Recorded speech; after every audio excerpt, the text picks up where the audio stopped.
take on this game, if you will, has been for the provocateur to whip dissenters into a teeth-clenching frenzy of anger until they become so outraged, enraged, and frustrated that they start lashing out in all directions, unfocused, and in disarray. Understand that the counterculture activists, the folks we're dealing with, are not interested in any exchange of ideas. They aren't writing well-considered philosophical discourses to each other like the Founding Fathers did. They want to drive the opposition insane. In other words, cause them to act irrationally. You know, get so mad that we sputter over our words, slam the door, and just lose it, okay? So, the hypocritical way in which rules are applied to those with politically incorrect views and the disparity in your treatment by the press, all this is deliberately calculated to drive us crazy. As the frustration is turned up, eventually someone, somewhere, will go off the deep end. A bomb explodes at an abortion clinic. A survivalist holes up in some secluded area and starts shooting the trespassers. This thrills our adversaries no end, because then they can come along and say that all people who oppose abortion or all people who want to be left alone are dangerous, which brings us back to the beginning. It's bad form to object. No wonder we're getting clobbered. Now, remember, this is a crash course. Professional agitators spend weeks, months, or years perfecting the techniques I'm going to show you. So if you have a manual already, I'll be skipping around in there because this is normally a 5 to 8 hour course with self-test materials and advanced strategies for folks running for public office in there too. You'll need to go home, memorize the various principles we're going to go over, get with somebody and practice the techniques I'll be explaining here. Throwing hardball tactics back in the face of a professional provocateur is risky business unless you have practiced. You may learn how to do it theoretically, but without practice, you're likely to modify the techniques just enough so that you botch them under pressure. Too much or too little emphasis on certain words, a telling facial expression, sitting with each other during a meeting, all of these things can give away your hand, which you don't want to do. So with these caveats in mind, let's just move along. One problem is that most of us don't think like direct marketing agents. We've heard about marketing packages. Well, that's the thing here. Our adversaries do think like direct marketing agents.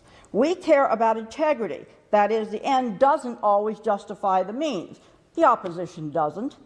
We worry that others might get hurt if we speak out. The education establishment, for example, doesn't give one hoot who gets hurt in the process. Whether it's magazines, billboards, brochures, newspaper columns, speeches, press conferences, grant proposals, psychological impact is paramount to our opposition. Not the facts, not anybody's precious principles, and certainly not right or wrong. If you've read my book, Cloning of the American Mind, you're somewhat familiar with rigged consensus building. But for those who aren't, a little background is in order. The dictionary definition of a consensus is group solidarity in sentiment and belief and/or general agreement. Unanimity, on the other hand, is defined as collective opinion. Increasingly, people are hearing the term consensus, when what our opponents want in reality is unanimity or uniform thinking. All consensus building is based upon one of the principles of the German philosopher Hegel from 1770 to 1831.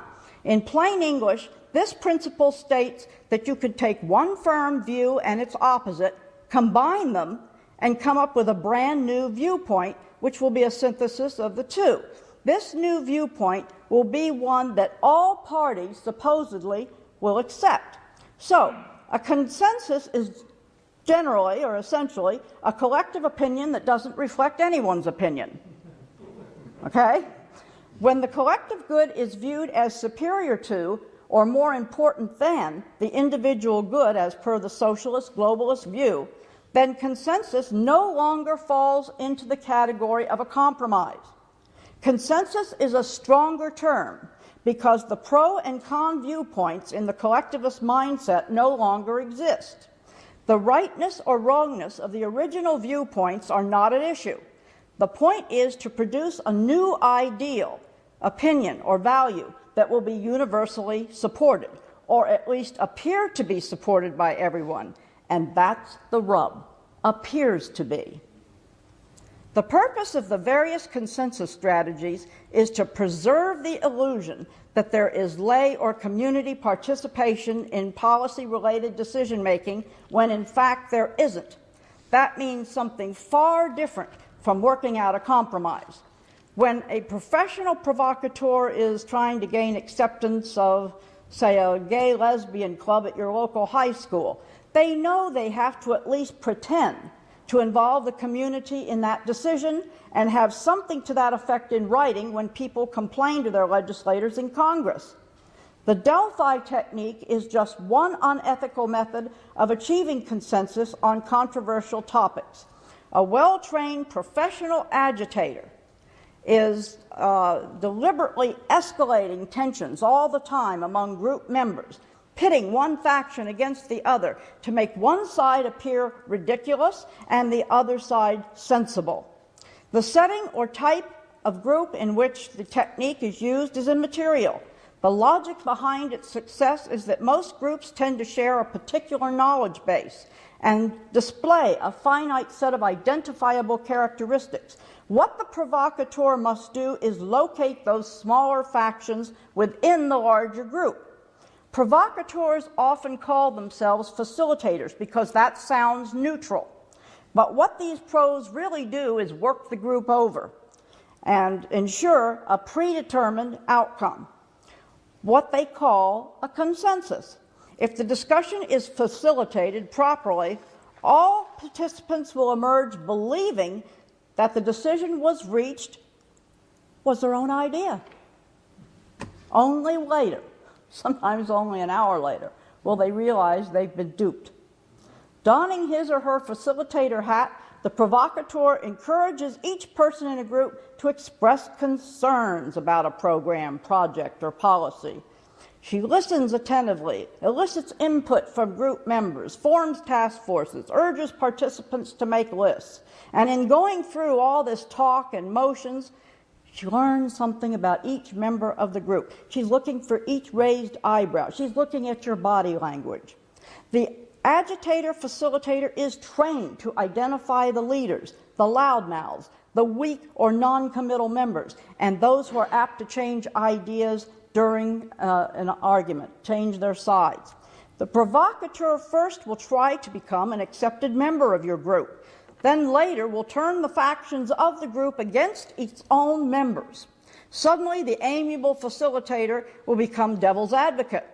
Using the divide and conquer principle, she pits one faction against the other, and those views that are not desired will suddenly appear ridiculous, unknowledgeable, inarticulate, or dogmatic.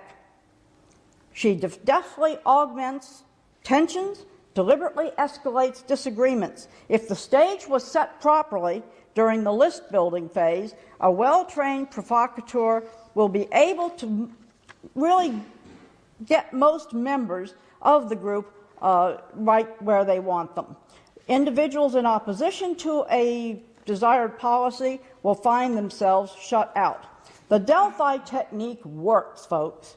It's effective with parents, teachers, school children, and community groups. The targets rarely, if ever, notice that they're being manipulated. If they do suspect what's happening, they generally don't know how to shut the process down.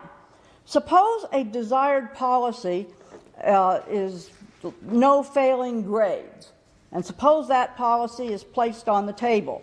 The provocateur utilizes a selective hearing process so that only those questions that support no failing grades will be placed on the table for discussion. The only opposing arguments permitted will be those that the provocateur deems helpful in escalating tensions later on. So, if you have an opposing view and you know that's not the preferred view, don't be taken in by the fact that this so-called facilitator acknowledges your suggestion. Remain on your guard. The provocateur, acting as moderator, guides the discussion so that it doesn't get away from him or her.